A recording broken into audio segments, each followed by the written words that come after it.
And we are back. Couch Company Podcast. I'm John. With me as always, Tyler. Hi, I'm Tyler.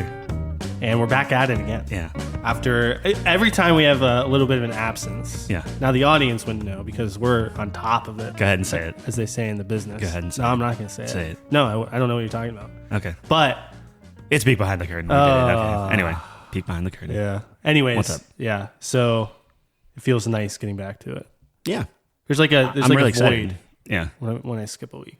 So it's funny, which I didn't want to necessarily lead off with this, but like we migrated our website to a new website. I'm slowly building that up. Yes. And I think it's coming together really well. But I went a step further and migrated all of the podcast over to, which is a big thing. But I don't know how it actually works to upload a new episode because I just migrated over. I didn't actually upload one. Right. So people that are hearing this, obviously I figured it out, but I'll be interested to see be a test. how that works. Yeah. And I wanted something to do it with, but I was like, man, we didn't record last week, so we can't do it. Yeah. Anyway. It's still couchcompany.games though. Yes. Okay. Yeah. So yes. And I'm fighting with there's a whole thing. I'm learning a lot about websites. You might have to do a www. first. Oh. So www.couchcompany.games. If it's not showing up for you, it should show up for you if you clear your cache and you have your whole. Oh wow, we're not making Chrome. it easy for them. It'll be fine over the course. Honestly, it might be fixed by now. Yeah. But I had to wait about 72 hours for it to like kind of propagate all the changes, and Well, people don't like when you move stuff around. Yeah. Learning if you're listening DNS to this, settings. Yeah. go check it out. See if it worked. Yeah. Couchcompany.games. Yeah. No, that's exciting. I think it's going to be. I thought what we had was really good, but Well, the nice thing with this is now I'm going to be able to get, like kind of retroactively go back. I can post all the different top fives separately, but then it'll also give a collection. oh yes. So each one will be Excellent. like, think of it almost like a blog where like a top five will be its own post, but I'll tag it as a top five. Yes. And then you could click on top five and see all of them. So like slowly working on it. So will it be on the site itself, or does it Yes. still? Okay. No. So currently we're still linking to Notion on certain collection pages. Right. But overall, everything will be in-house. That's why I'm doing it. So like podcasts will be in there, posts will be in there. Like technically, because I have you on this contributor now, so you can log in, post anything you want. So reviews, top fives. Yep. And like your thoughts. Animes. Yeah, anything. If you want an anime corner, I'll build you an anime corner. Yeah. Like literally, like that's the whole point. Yeah. And the cool thing is we can extend that to anyone we want. So, think about your Game Informers, your IGN, whatever, and it's essentially the same format, but it opens us up to kind of expand and do whatever we want. I'm very excited for it. Like, I spent a lot of time like understanding the back end of it. So then now it's just making content like we do, and that's it. Yeah. No, that's exciting. I appreciate all the Prince of Persia's up, so we got that reviews up there. You finished the review? I did. Okay, I got to read that. It's very succinct. It's a nothing wrong short with that. review. There's nothing wrong with that. One of the things, did I put that on the list? I put reviews on the list. Do we want to just jump to that real quick?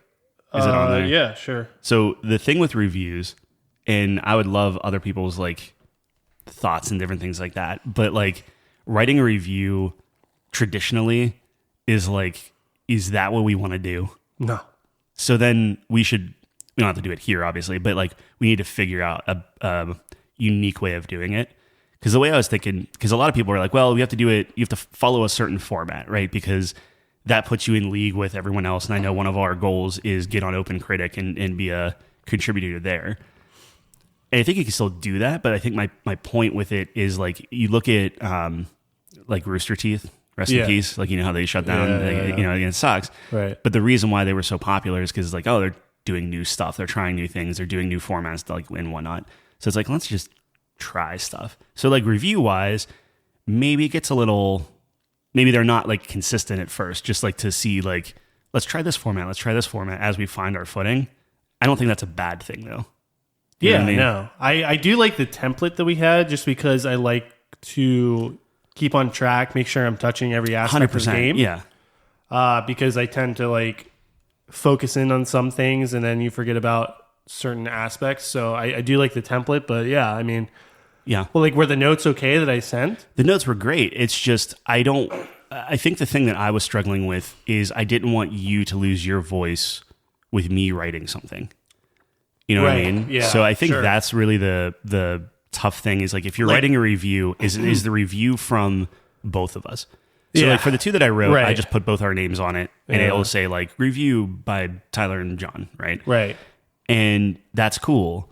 But then it's like, well, I'm the one writing it. Like, am I just like Tyler washing your thoughts? And I was trying to kind of like put them together, but on certain things, and I'm thinking about Final Fantasy coming up. I'm thinking about like Persona, like a lot of that stuff.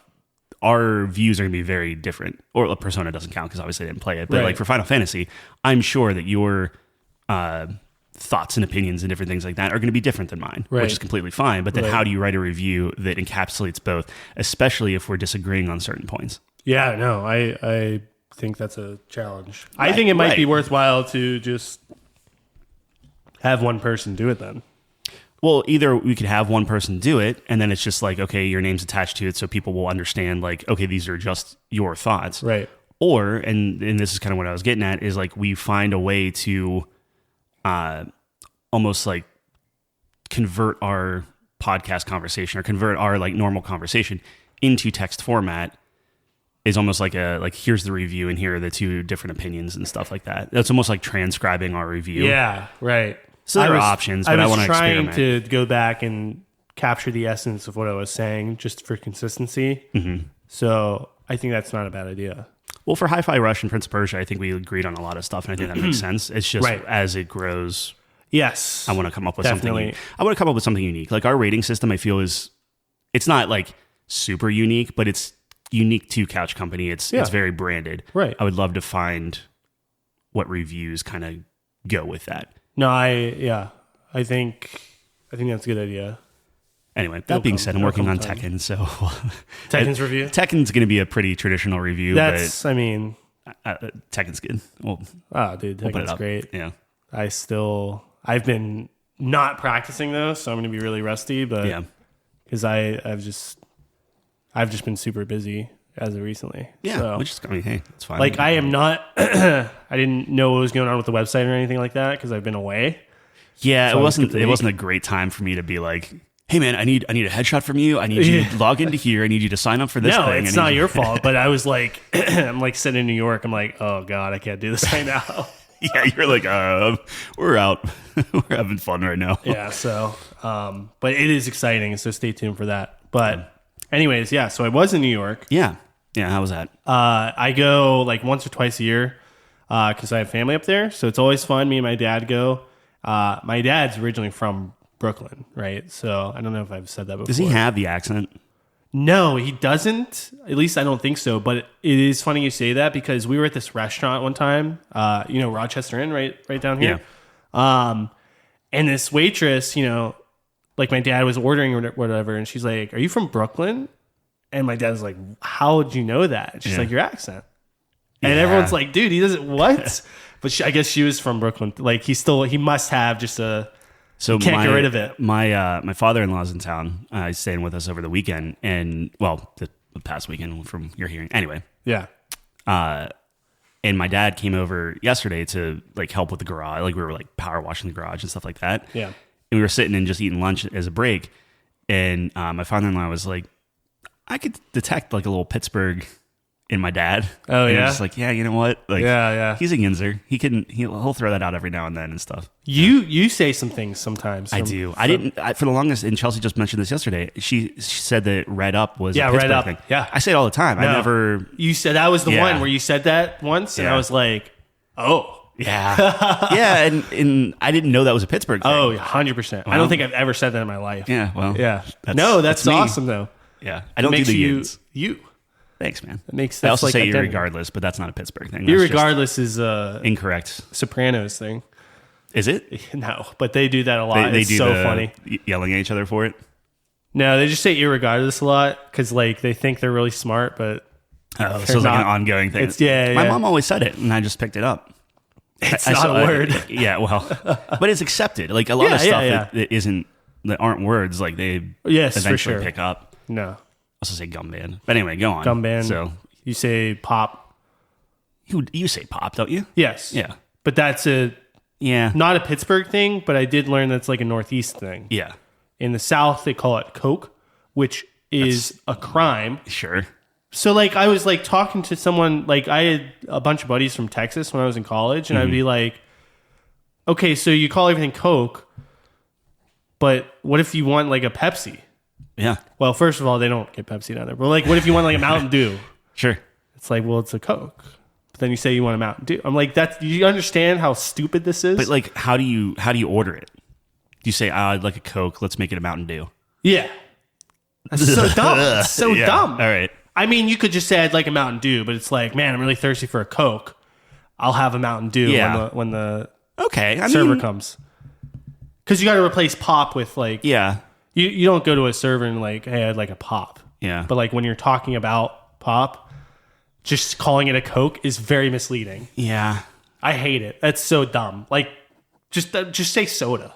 I'm trying to think of like how that translates to like a Kleenex or something like that. But yeah. Tissue, Kleenex. Yeah, but you don't say like, oh, I really need a tissue. Can I have a Kleenex? Or I need a Kleenex. Do you have a tissue or something like that? Right. Yeah, I don't know. Weird. Yeah, but a tissue, they're all the same. Yeah, you don't really have a choice. Yeah. With drinks, they're very different. Chelsea got a bunch of tissues with Vicks in them. It's crazy. Oh, yeah. Crazy. They're cool. It's like shooting Afrin up your nose. Could suddenly breathe. OP.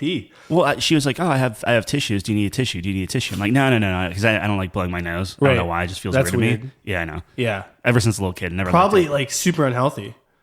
Oh, there's a million things I do that are super unhealthy. Really? Yeah. What are the top 10? Top 10?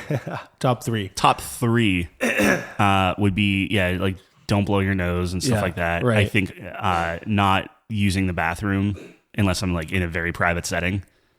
Oh, that okay. can't Like be to the healthy point too. where you're like hurting yourself. Oh, absolutely. yeah. Yeah. Okay, that's what yeah. And then I don't know. I love pizza. So that's it. Dude, I watched this video once. I'm all over the place, so I Yeah, apologize. sorry. Yeah. After we literally just talked Talk about Brooklyn. Yeah. yeah, good circle back. But I was watching this video once. It was like, what food can you eat? Like, if you only eat this food, you'd live the longest. Pizza was number 1. Yeah, it gets all the food groups in there.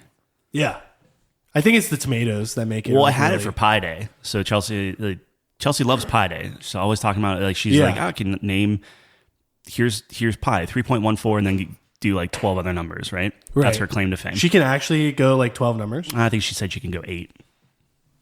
That's impressive. Yeah. Yeah. But I was expecting her to come home with a pie. So I was like, all right, well, I'll get the pizza pie. She can get the like apple pie or something, Right. and it'll be good. Right. No, just pizza pie. But that was our number 1. Yeah, I know. Which is And then still- we had pizza yesterday because we were working in the garage and that was their thing. They were like, "Hey, let's get pizza." I'm like, I'm never Those going are to the say no to boxes. pizza. Oh yeah, those are behind the you. boxes behind us. Ficelli's. Yeah. I like Ficelli's actually.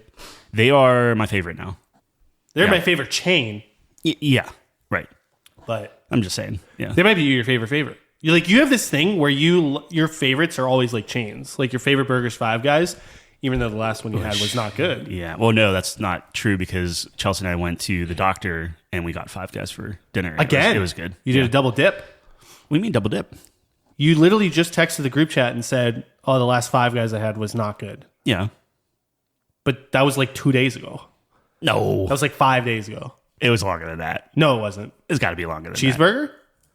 It's got to be longer. Longer than 5 days? Yeah. Today, Sunday. We You went- might be it was right. Wednesday. 7 days? We didn't have the Five Guys that soon. So it's back on top? Yeah. Okay. Yeah. We got to try our... I can get. Is it Moonlit Burger? Moonlit, Was yeah. So I can get that delivered here. No way. I'm just saying. I can. It's in the DoorDash app. It's down... It's either downtown or in South Hills. It's in the DoorDash app. That would be $1,000. I don't know. I'm just saying I can't. Okay, I'm not okay, saying I I'll can't. Like I can do We it. should- I we don't should know if probably it's go. We should good. probably go we'll there. That's fine. Anyways. Do you need tissues or something? Okay. Would you like a Vicks tissue after I got After you done told me... taking it? Yeah. Sure. Here, I got you. Anyways, New York. I was in New York. And yeah, it was a good time. Tyler was texting me asking for my headshot and all this other stuff, which I couldn't comply at the time. But now that I'm back, I can. And now that you're reminding me, I can. But no, it was good. I saw my grandparents. Dude, my grandparents are like 95 and 96. Yeah. And like, it's amazing how good they are. Like, how... Dude, my dad was freaking like bending steel and crap yesterday. And just like, man, you're 80. Like, holy cow. That's great. Yeah. Like, I hope I'm half as good. Wow, that really gets you. Oh, yeah. You hit the, with the Vicks. It's like cracking it. No, but they're old, right? And they kind of just sit around all day. But like, they're still with it. Mm-hmm. You can have a conversation. Like, they're 95. That's insane. Yeah. My grandfather's 96, and I think my grandmother's 95. Yeah. So, yeah. That's wild. It's good genes. It's good genes. Yeah. Well, on my dad's side and my mom's side, not so much. Yeah. So I don't know what that means for me, but... Yeah, my father-in-law, I think he said he just hit 90. Oh, wow. Not my father-in-law, but his dad. Right. Yeah. Yeah. So anyways, I don't know. Try to spend as much time with them as I can, you know? Yeah. But... so, like, most of your family is in New York then? On my dad's side, yeah. Okay. So, like, yeah. Well, they're in Connecticut, technically, but we stayed with my uncle who lives in Long Island. Mm-hmm. So, yeah, all in the... It's city. all, yeah. And like I said, so...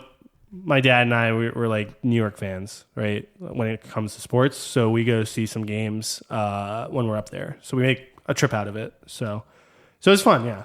We saw a basketball game, saw a hockey game. It might be the worst basketball game I've ever seen. Just because it's basketball? No.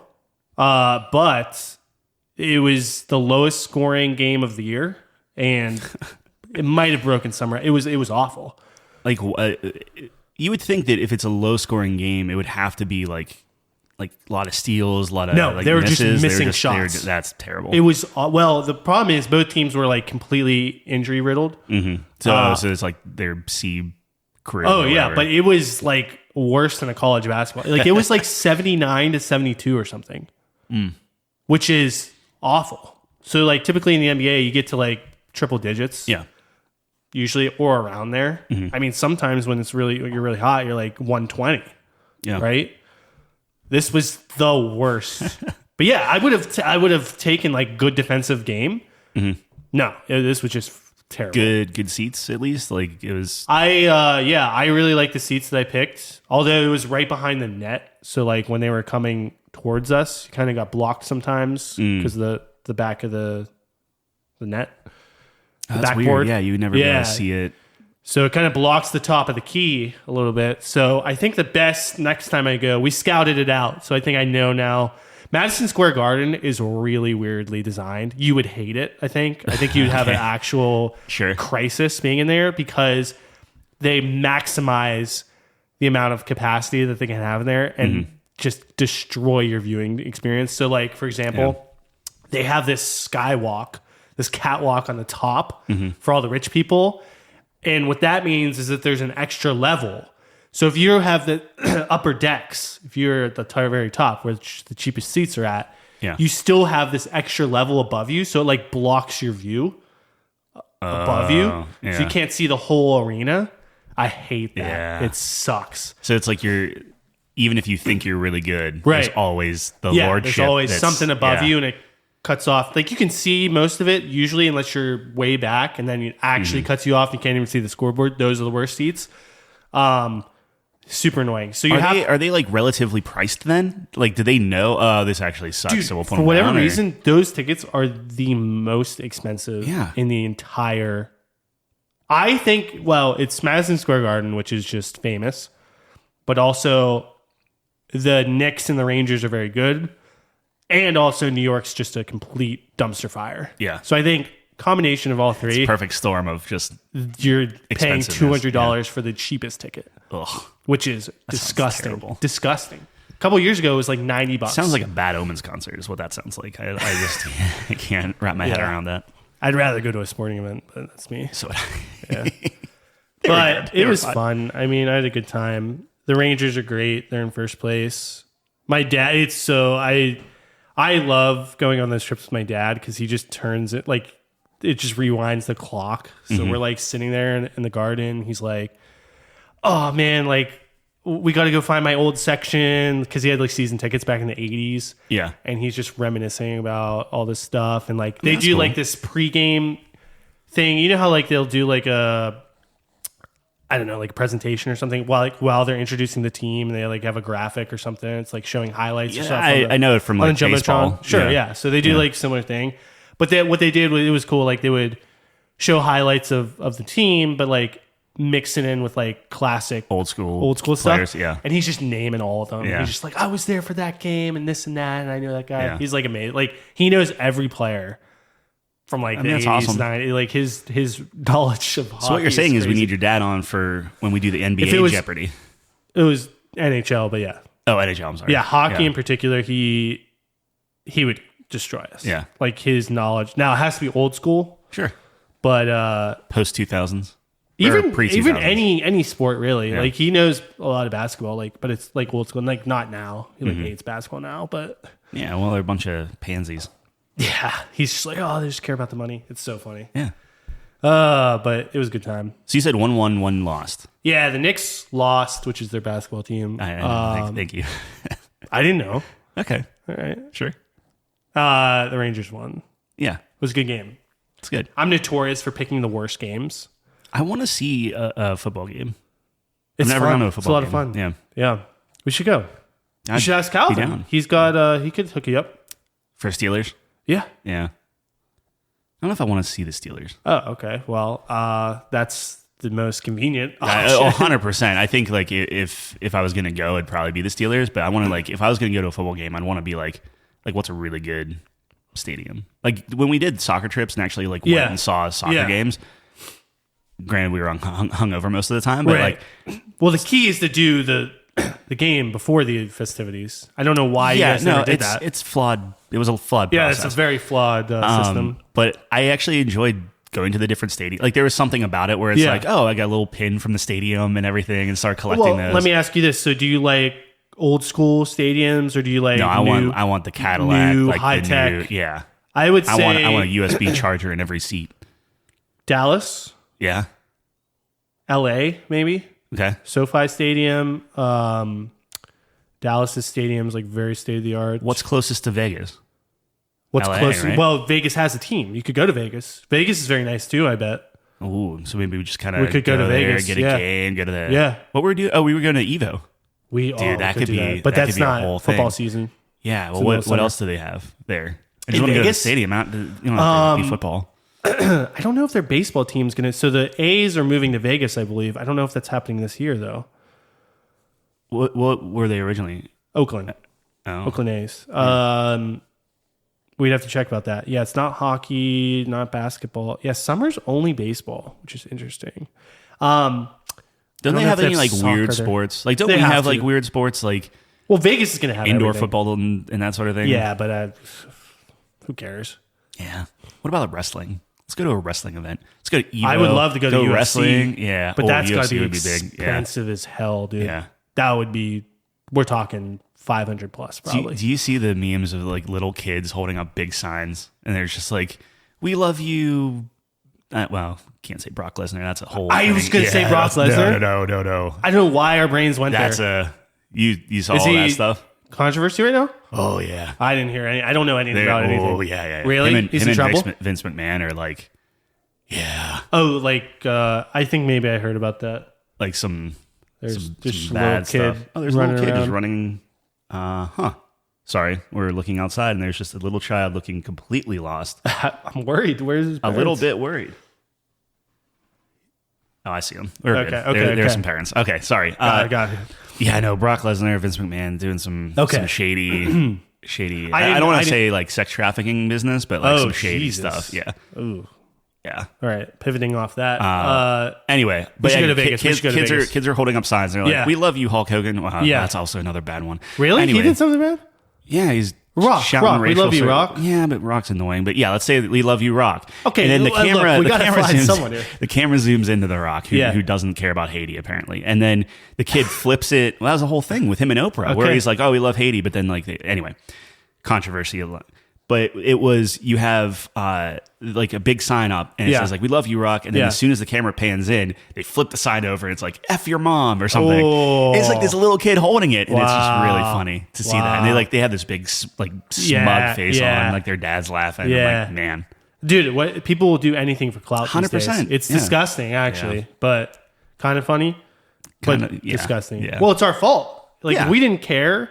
Yes. They would have to pivot to something else. If there wasn't a TikTok that they could go on, then... Dude, TikTok might be banned. I don't think it will, but... No, it won't. Sure. But they're trying. Yeah, but like, how long till... Like, if TikTok's banned, that's the best thing that could happen to like Facebook or Instagram or whatever. They would just eat that up. Is YouTube your second? Or like, you normally do YouTube first, right? Like that's I do that's your only primary. YouTube, essentially, YouTube... Like, I watch my TikToks through YouTube. Yeah, but it's like such a low... Like, YouTube is a worse quality than TikTok. Yes. Like, it's weird. But I will never download TikTok. Sure. And that's for the best. It's terrible. If I did, I would never do anything ever again. Yeah. It's really bad. Yeah. Yeah. They're too good at what they do. Yeah. Like, YouTube tries, but they're so shitty that, like, it doesn't work. Yep. Which is right where I want to be. it's enough that, like, you can get off of it occasionally. Get the gist of it, but I can get off it. Yeah. Yeah. Anyway, what are we talking about? I don't know, New York. I had a good trip. But you had a good trip overall. You got a little sick, but I did get I'm a little stuffy. But this Puffs Vicks. Is it good? You like it is good. It's like a shot to the heart. It lasts for maybe like 30 minutes. You just kind of like, what I'll do is I'll shove it in both nose and I'll breathe real deep. I won't do that like you're in front of junkie? anyone. Yeah, I'll be in the corner while you're scratching your arm. Sure. Yeah. Nah, it's good. But dude, I don't know. I was like watching the game. I'm like, dude, I hope the Rangers win. My dad loves the Rangers, right? And if they could win, they haven't won since '94. You're talking win it all. The championship, yes. The old Super Bowl. Stanley Cup. So if they haven't won since '90, they haven't won since I was alive. So, dude, if they won, that'd be crazy. I just hope that they win.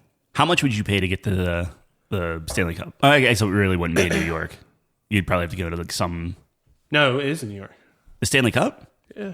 If they made it. Football's the only sport where it's a neutral location. Oh, really? It's one game. Now, other sports, since it's a series, they flop back and forth.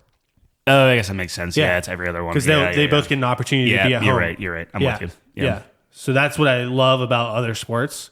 I actually hate that about football because it just seems like... I think a lot of people go to the Super Bowl who aren't a fan of either team. It's more of a I'm at the Super Bowl type of thing. Yeah. It's like I'm at the Oscars or whatever. Exactly. I would prefer it function like baseball. So in baseball, whoever wins the All-Star game gets home field advantage in the World Series. So the All-Star game means something. So if you did that for the Pro Bowl, that would mean even more because baseball is a series and they get to flop, but you do get the advantage if you have home field advantage first. Pro Bowl would be wild. That would be wild. Everyone would be balling out for that. Yeah. But they'll never do that. I think it's a money thing. Like, dude, Pro Bowl now is just flag football. It's literally flag football. Like, that was the meme. Right. And they actually went to it, which is like, it's better than having full pads and nobody's like, that was a joke. Yeah. Back in the day, though, they used to, Palomalu would kill someone. Just like, you know what I mean? Through someone. Yeah. I mean, football back in the day was... Didn't he get hurt, though, in the Pro Bowl? Yes. Yeah. Which you can't... Like, you're paying your quarterback $50 million, and if he gets hurt in the Pro Bowl, like, that is bad. Yep. But it's just don't even have it. Just don't even have it. Yeah. If you're going to... Like, it's just a joke. Yeah. They do, like, the skills competitions, which, like, look, they're trying. I get it, but... Sure. I don't know. But even the skill... Like, you doing things to the best of your ability, you run the risk of getting hurt. Like, you could get hurt. Yes. Like, I don't care if you're punting a ball, you could sprain something, pull something. Look, exactly. So if you're, like, worried about getting hurt, just do nothing. Yeah. Just have them play chess. Just say... right? And it's like... Yeah. I don't know. But I would love a Pro Bowl that mattered. Like, the Pro Bowls back in the day when it was in Hawaii, they played, people were getting concussions. We didn't even know what concussions were, dude. It was, like, the best. Yeah, back in... Like good old 2000, early 2000s. I don't know. Yeah. Anyways, that was my trip. I'm glad you're back. Thanks, man. Now I gotta get all this stuff done. get my headshot in, Headshot's the main thing. Write these reviews. What reviews do you want to write? Persona, for sure. Maybe Final Fantasy. I don't know. I mean, yeah, I'm almost done. Dude, I'm literally just hit chapter 5. No way. Are you serious? Yeah. I'm on chapter 13. That's crazy. I have 65 hours. I think I'm at around 20, 25. Wow. I've been grinding it. Yeah, hard. clearly. Yeah. I'm having a lot of fun. Yeah. So I think this will be good because I want to write an essay for Final Fantasy that's not a review. Okay. But the game has spurred me to want to write this essay. Wow. It's a working title, but I want to write it. Yeah. Why? Because I want to get your take on it. And like, you're almost done with it, so we won't review it today. Right. But like, I assume you're enjoying it. Like, it's just like early impressions. Yeah. Like you like it. I'm not enjoying it. Okay. Which I guess we're just talking about Final Fantasy now. So yeah, sorry. No, that's fine.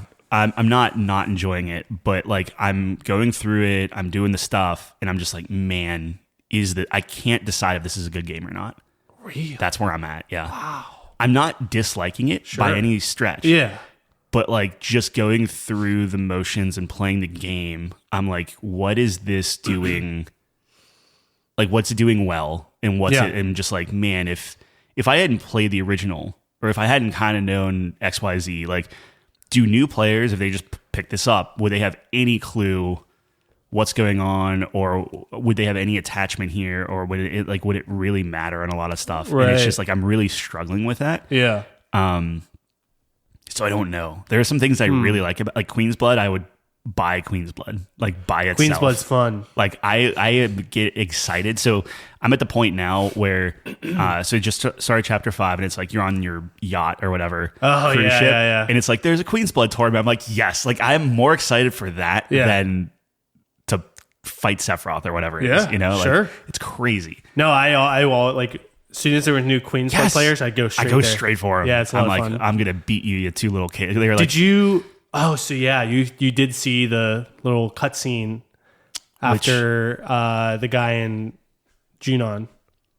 Which one? What do you mean? You fought like one of the bosses, and then it goes to this crazy cutscene.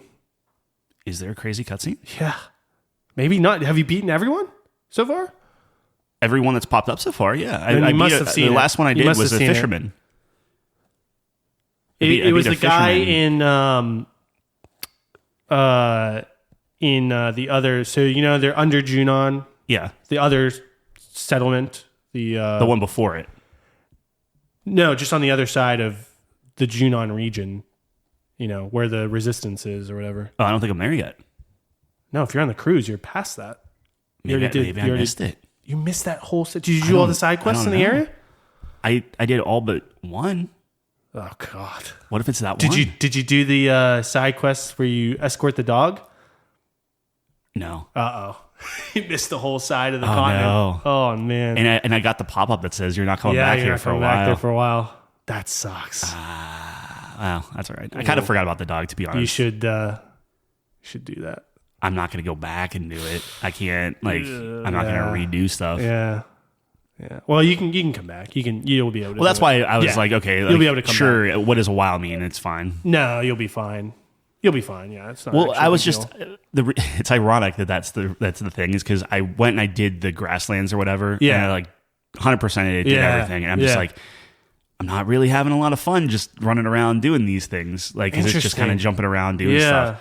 So I was like, all right, I'm just gonna like really kind of not mainline the story, but really try to like organically like what would Cloud want to do at this point. And I just kept pushing me forward. Okay. And I kept getting really hot and cold on the whole like Junon thing and like getting your soldiers together and doing everything. Okay. I think overall it was positive. Like it was a cool change from what the original game was. Yeah. But yeah, I was like, all right, we're just gonna keep going and see how this goes. But now that screwed me because I missed out on this other thing. I was surprised. Okay, sorry. I hope I didn't spoil anything. No, I mean that's fine. I'm more sad than anything. It's Oh, whatever. You gotta play it because I don't want to spoil anything. No. I won't sure say anything. Yeah. Else, I don't think I spoiled anything, but Yeah. You got to play all the Queen's Blood players is all I'll say. Dude, that's the first thing. If I come into a new area the Queen's and Blood I see quest that line icon, is one of my favorites. Yeah. I've only lost once. Really? Yeah. What's your deck? Oh my gosh, I couldn't even tell you, dude. Oh. Like my deck is like, what's the strategy behind it? Get as many things on the board as possible. So that's what I did at first, but then I shifted into just buffing my guys because I got like the Chocobo. Yeah. Every time it gets buffed, and then you get more cards. How would you describe Queen's Blood to people that are listening and have no clue what that is? Oh wow! I want to say very it's like, unique. It's chess Mancala. If you know it's like Othello kind of too. I don't even know what that is. Oh, the black and white. Yep. Where you're flipping pieces back. Although there's another layer to it where you're flipping the piece and then you can play something on top of it. Yeah. Right. So it's kind of like that. So I'm playing boards that are only like 3 high or 4 high or something. Three by 4. Yeah, but that gets higher now. It has to get bigger than that. Like if you look at some of those cards, it's like a 6.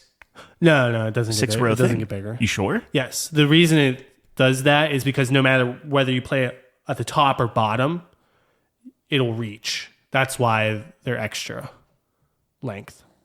Oh. Like the shield guy, for example, that's like 5 up. Yeah. It's like whether he's in the middle or the bottom or the top, he's going to reach the whole thing.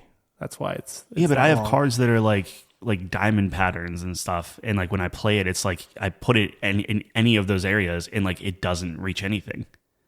It's super weird. I don't know. We're not doing a good job describing it, but that might be a thing where you have to put it in the middle of the board, maybe. Maybe I tried. I was just like... Anyways, Queen's Blood is very fun. The amount of mini games in this game is unbelievable. Yeah, you think the mini games are high quality overall? They're better than Spider-Man. That's fair. Okay. Way better than Spider-Man. Yeah. Okay. Are they the greatest thing ever? No, but I what this game is capturing, I think this captures the original game, like the essence of that. Yeah. Like you have these fun little mini games. Like the piano stuff I love. I've perfect all the piano pieces except for 2 of them. I don't think I've done a piano piece yet. Oh, you missed that part. Fuck. Yeah. So that literally following that freaking dog, like the one thing that I choose not to do is what actually opens up a lot of this stuff. Yeah, sorry. That's wild to me. Yeah. Okay, well, continue.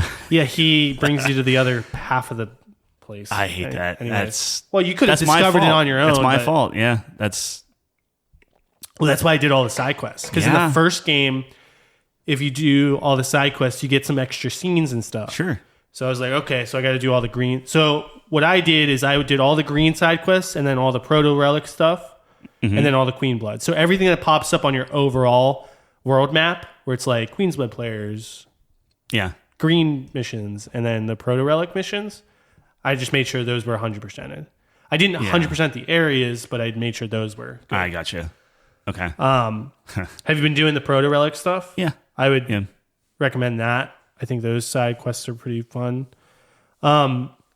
Interesting. No, that's interesting. I thought you were really enjoying it, but I'm enjoying it. It was just like I was getting kind of burnt on some stuff where it's very Horizon-esque though. I thought you'd like that. It is not. It's Horizon inspired.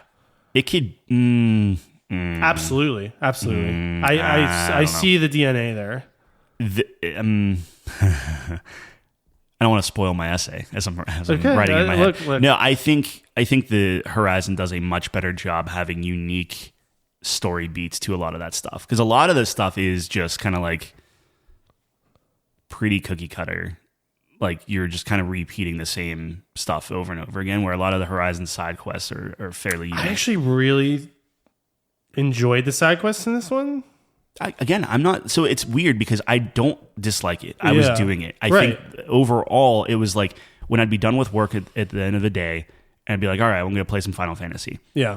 The thing that I was lacking was like, oh, I can't wait to continue this story. Yeah. Because I was too busy painting the map and making sure to do all like the side stuff. And the side stuff wasn't as compelling nearly as the pushing the story forward. Right. So it's ironically enough, I got to the point where like I was in Junon. I'm like, all right, I'm just gonna like push the story forward. Because I did the underground stuff and everything, and that was getting kind of like it's a long thing. Like it was like there weren't I don't know. I wasn't really getting grabbed. Sure. But then the moment I hit June on, I was talking to new people and I was meeting new people and we're doing like the parade and everything. I'm like, oh, this is really cool. You're actually starting to get some like pre-rendered cutscenes. I was like, I'm just going to follow this thread. And then it apparently screws me and I missed the... You can go back though. It's not a big deal. Yeah. Once you get off the boat, you're fine. No, that's interesting. Wow. I actually... Yeah, I don't know. I mean... it's not bad. It's fine. And I think as a Final Fantasy fan... It's hitting all the right notes. You're seeing all the things. You're getting like the rendered stuff.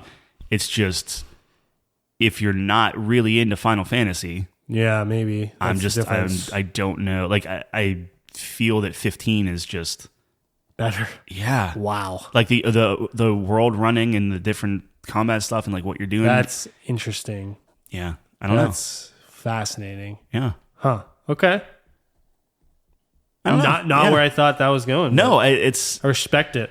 I might have a completely different thought when I hit the 60-hour mark or whatever, you know? No. Like, yeah, but don't say that because that makes me sad. If nothing changes, then I'm like, I don't want to set the wrong expectation in your head either. That's fair. But I was hooked instantly. Now, look, I wanted to play this game, so like we came at it from different angles, but I just think this game improves on everything the first game had. Oh, absolutely! Like the side quests in the first game were arduous, like not compelling at all. This one at least has. I love the mechanic in which every character is attached to a side quest, and it gives it personality and relates it to that. And there's character building throughout every side. Like it's relevant. Sure.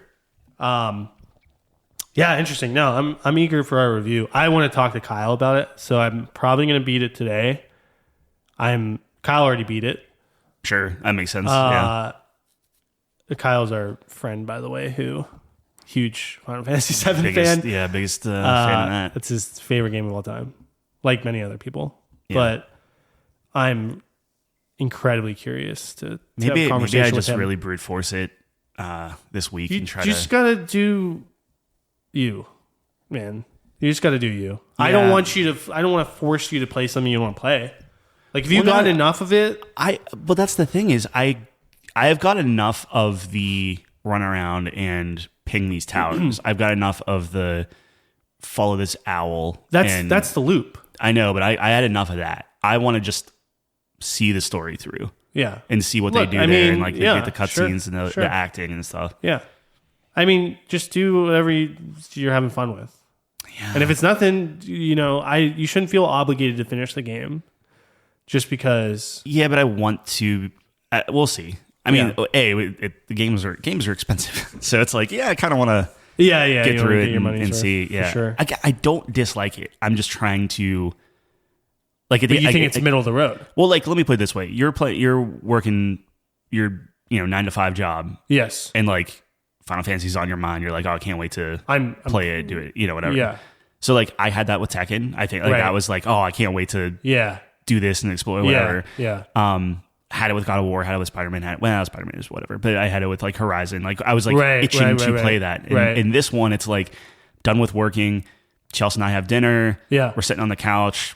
Throw on a thing of New Girl, and every night it's like, okay, we'll watch one episode of New Girl, eat our dinner, and then I'll go down and I'll play, and we're done. And then it's like, I'll watch another episode. We'll do one more, and then we just go to bed. Yeah, it's just like, look, I mean, that's a good metric for like it's not grabbing you. Yeah, the same way it's. But I'm trying to change how I play it to have it grab me, because it was grabbing me whenever I was just like, I'm just going to play the storyline. But I also feel like I'm missing a lot of stuff when, obviously... Yeah, but if you're not having fun with that stuff, then, Yeah, but I could if it's Queen's Blood. I didn't know... You got to do that. You got to do that.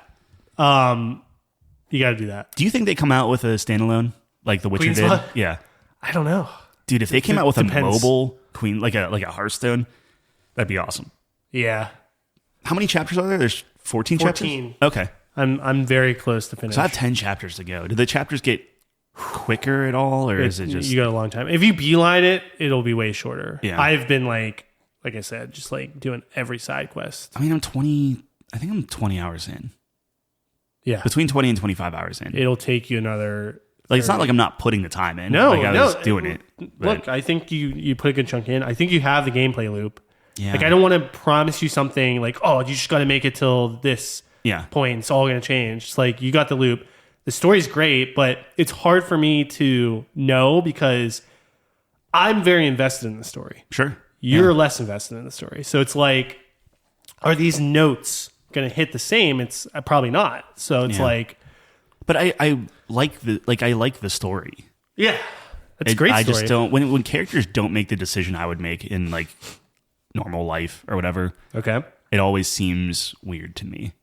I think the one that's interesting. Well, it's just like the one redeeming thing is if somebody's talking and then like I'm like, what? That makes zero sense.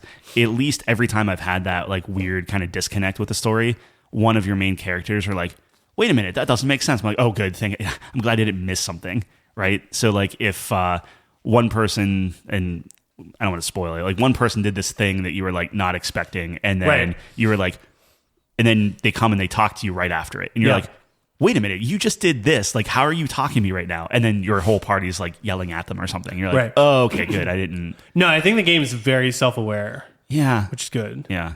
There's a lot of moments like that where it's like... I think and granted, this is just the thing of, I played the first one on PC. Yeah. So like, it feels different. The graphic, I don't think the graphics are as good as the first game. It's open world, so maybe they're losing a lot of performance there. And it's a PC diff. Yeah. Yeah. I'm very eager to play this on PC. Yeah. I think it's going to look great. Dude, the landscapes, though, are amazing. Like, the zones are incredible. Yeah. But they're not, like, yes, they are, but they're not Horizon incredible. No, I think Horizon's a better looking game, for sure. Yeah. I think even the climbing and stuff is a huge difference. Like, Horizon's it's so much slow, better. though, right? Yeah, like, the climbing is like, you're holding every jump for like 3 seconds before they move to the next one. It's not very good.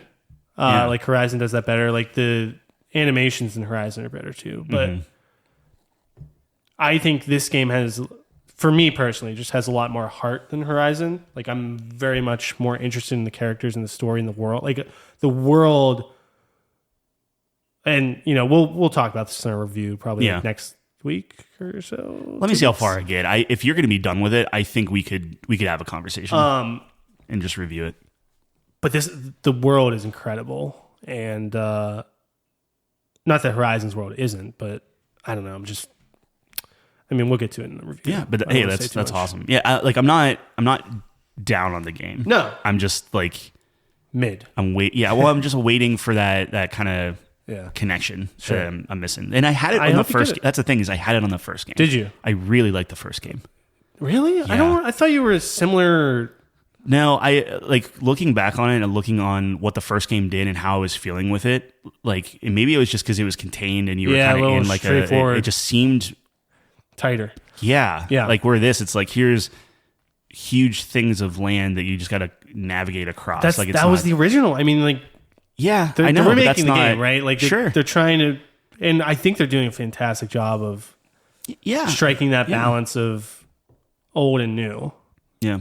So, but like, part of it too is if I'm trying to like paint stuff in, like, you always got to go for the chocobo first, because that's at least going to like make you navigate, like, you know, run around through stuff fast, right. And then the towers. Yeah, the towers can show you everything, as they call them. In some, at least you don't have to like run up the towers you don't have to like climb every time. You can just kind of like plug it in. The animation takes 20 years to do, but besides that, well, that's classic PlayStation 5. Yeah. Hold a triangle to do anything. Yeah. Anyways, all right. I'll put some method. Like, honestly, if it's something where you write the review for it and then I write like a dissenting opinion. Well, like, here's another take, or here's a differing. Well, you have your essay. Yeah. Well, that's what I mean. That could be it. Now I'm looking forward to this essay that's coming out on why Final Fantasy VII Rebirth is the worst game of all time. No. I started writing notes down to review Final Fantasy VII. Yeah. And the more I wrote the notes down, I'm like, this is not. I guess it's a review in some respects, but it's more of like a piece on, hey, do you like Final Fantasy VII? You're going to view this game way different than somebody that maybe doesn't hold it as high regard, I think. Yeah. But that's strange, because I never played the original. Sure. until I played a remake, and then I played the original, and now I'm playing this. Let me put it this way. The thesis of my paper Yes. is how much is this game getting away with because of Final Fantasy?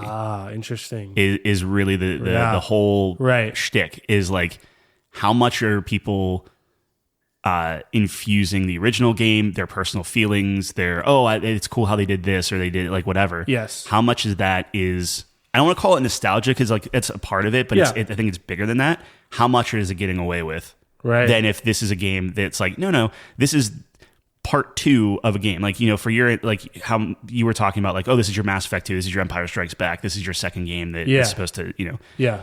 And again, I'm only 20 hours in or whatever. Maybe that'll change, but it's like I would like to discuss that. So we'll have a good. I mean, when we do reviews, it'll be good. Yeah, good conversation. But I'll play it. I'm not, dude. At the end of the day, Queen's Blood's good enough that like I would just. I can't wait until you get to that cutscene. It's gonna be a while. Apparently, no, that's not gonna be too long. That's gonna be a while. You're probably gonna text me. Good. Yeah. Now I'm excited for that conversation. Dude, Dragon's Dogma is coming up. It's on the 21st, right? I'm actually kind of excited for that. Is that weird? I still think it looks not compelling. Me neither, whatsoever. but like I'm getting this spidey sense from like, I think I'm gonna have fun with this. They were like showing off some stuff and like the combat looks really cool. I think the combat is where that game is good. If it's not like, but they were like oh, you can recruit people and you can buy them drinks. I don't know that kind of shit. There's like 50 whatevers or something. Yeah. Or no, I'm thinking of a different game. Never mind. Well, but no, there's a lot of NPCs or something. Yeah, but the 50 that I was thinking of, there's another game that just came out called it's a dumb name. It's like Unicorn. Dude, I have that on my list. Unicorn Overture. Yeah, something. I'm gonna get that. Overlord. Unicorn Overlord. Yeah. I kind of want to play that. I was just about to say it's on my notes. Okay. It's gonna be my first game on the Switch. Nice. Okay, so you're keeping the Switch PC. Officially. It's not. No. Yeah, exactly. So I'm gonna get on. I was gonna get it on PlayStation. Try that. Yeah. So I just play it in bed. Smart. That's a perfect Switch game. That's smart. That's a perfect Switch game. Oh, maybe if they have a physical copy, maybe I just grab that. I'm actually kind of excited. I saw that it's been in my advertisements. Yeah. I was like, this looks kind of good. Then I looked it up on Open. It's like 88. Yeah. With 40 reviews, like 45 reviews. Yeah. So it's like not like an 88 with like 10. I was like, there's some cool things. I've played so many RPGs this year. Like I'm literally have like 150 hours in RPGs this year. I am pulling the trigger on Like a Dragon because the Steam sale's going on right now do too. It? Yeah. Do it? So I'm gonna get that and Little Guardsman, get those knocked out. Play Like a Dragon. I'm going to. I think together, like combined, like we need to be doing like at least like the top, all the reds and we got to play that one. Yeah. But it's tough because there's like so many indie games that are like, oh, this is a 90, but it's like 8 people said that. It's like, what does that mean? Yeah. But so far, a lot of people like even Balatro doesn't have a lot, and Balatro is great, but yeah, it's worth it. Like especially if they're like these $10, $15 games, I can wrap my head around that. Where it's like I'll try it out. Oh yeah, but that's right up your alley. That's not. Yeah, I'll shoulder that. I don't care. It's not me. Yeah. That's anyway, I think we're very different in that respect. Yeah, but that's good. That is good. That's for the benefit. Diversity of opinion is good. I did download the character creator. Yeah, is it good? What was it? Dragon's Dogma. Dragon's Dogma. Yeah. I don't know. I didn't play it. Oh, okay. I'll do that. It looked. I didn't see a lot. This weekend's been very productive with cleaning out the garage and with the father-in-law being here. So I want to. That'll be like over the course of the week. I'll try to like knock a lot of stuff out. Yeah. Anyways, a lot of RPGs. Speaking of RPGs, you had on the notes here RPG ideas list ? Oh yeah, I didn't know if we wanted to go. I mean, that might be like a different. A dedicated episode. I think so, just because part of doing the new site is if we're coming up with ideas, we're talking through our stuff and like if we're slowly building out a game, that could be like almost like a tag, and we can kind of like start putting RPG ideas out there, or we can keep them close to the chest and just like kind of like record as we're spouting things off. Anyway, so I got a really crippling migraine last night. Yeah. And I don't know why this popped in my head, but as I was falling asleep last night, I went to bed at like 9:30, 10 o'clock. And I was thinking like, what if there was a character who you just could not heal? Right. Yeah, so like you had one where it was like, okay, it's like a vampire type character. Like they have to like sacrifice himself to like save someone else and that sort of thing. Yeah. But like take it a step further and just have this person where it's like, you just can't heal them no matter what. And like you could try to heal them, but it like hurts them instead or something. And like games have kind of played with that. But it's this idea of you have this character, really good character, strong, whatever. But like, you know, if they just don't regenerate health no matter what you do. So like use them as much as you want and like it helps your party. Yeah. But if they die, they're dead. Like it's just like you can't do anything. I like that. Yeah.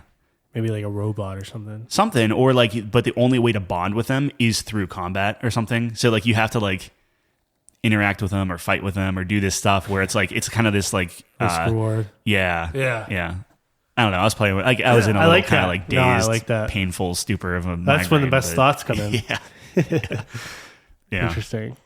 But I have a on like long list. We'll have to start kind of figuring out how we want to put those together. Spitball a lot of things, but that'd be fun. I'm excited for that.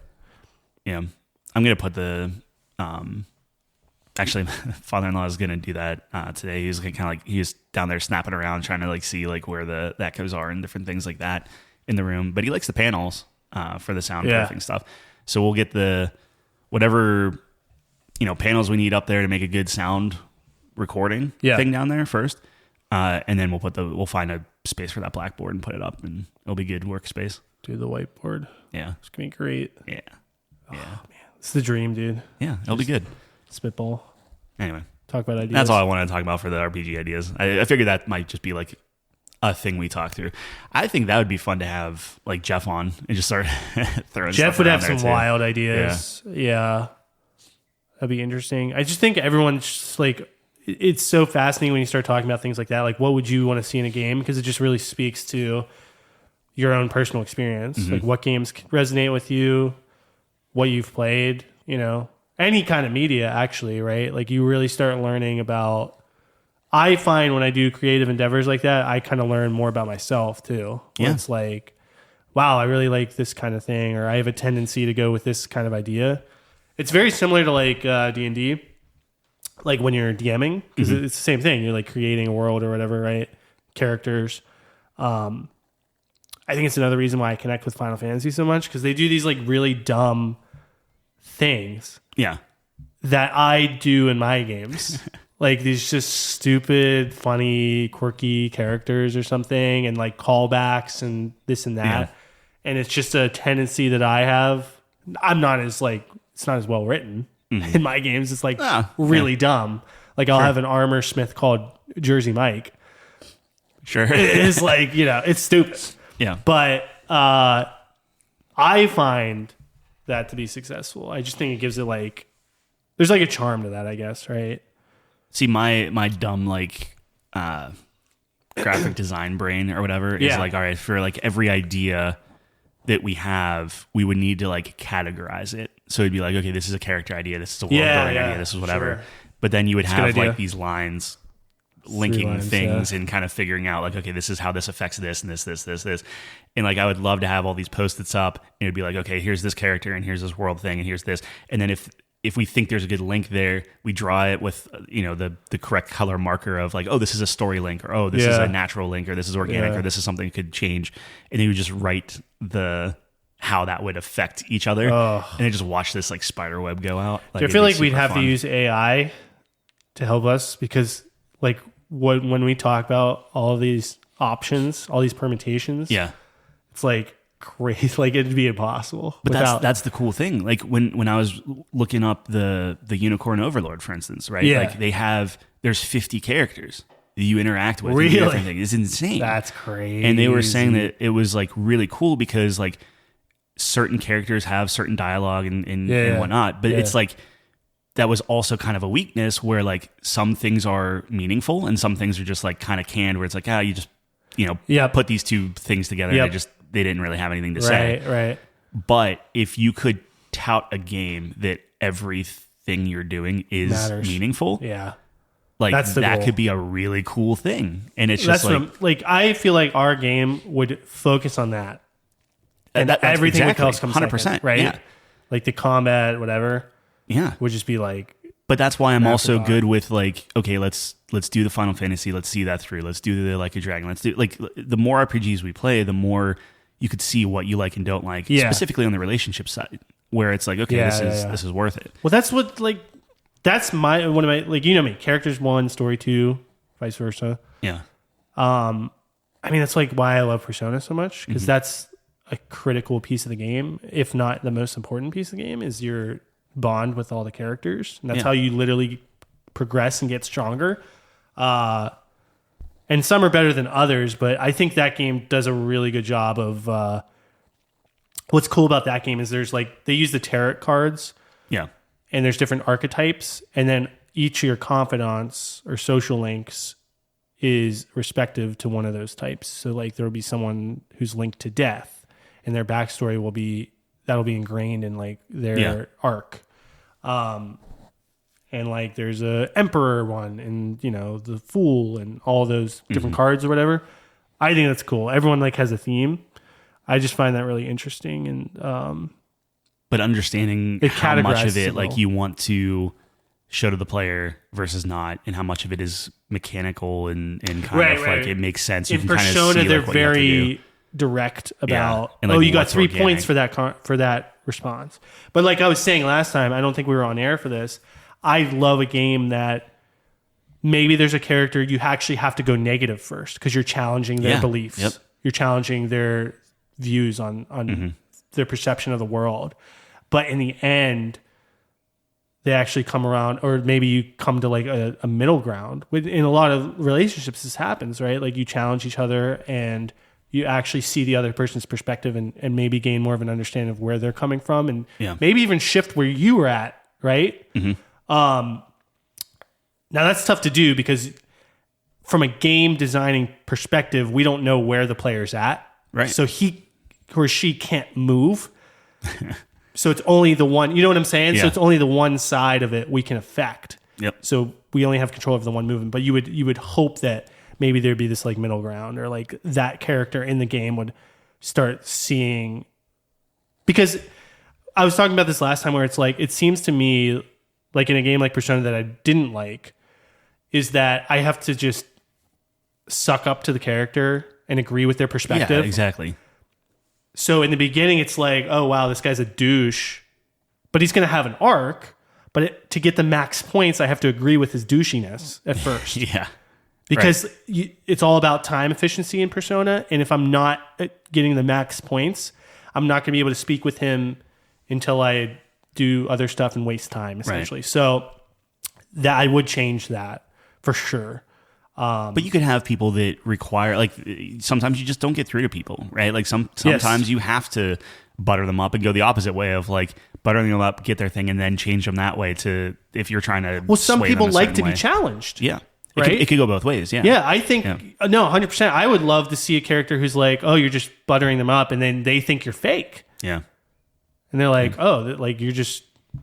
It's going to be a real challenge to figure out like what is that sweet spot, just from a development standpoint too, is like what makes sense from us on like, okay, like how big do you want to make it? How expansive? And it's like, do we just start in a town, start with X amount of people? Yes, and like, I think you start slowly build it up? small with the experiment on like, okay, let's just do a really small scenario. Just a test game. That's all. That's all it is. It's in like, easy.